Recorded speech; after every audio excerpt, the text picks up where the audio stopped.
کراچی کی ایرکا رابن پہلی Miss Universe Pakistan بن گئی۔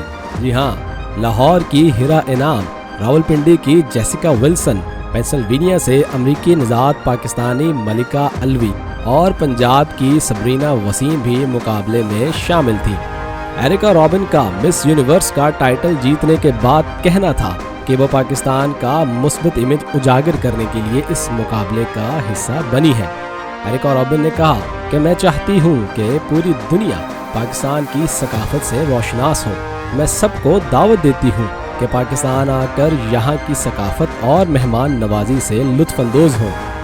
واضح رہے کہ مس یونیورس پاکستان اس سال نومبر میں ایل سلواڈور میں ہونے والے عالمی مس یونیورس مقابلے میں پاکستان کی نمائندگی کریں گی۔ پاکستان کی تاریخ میں پہلی مرتبہ دنیا کے سب سے بڑے مقابلہ حسن مس یونیورس میں پاکستان حسینائیں حصہ لیں گی۔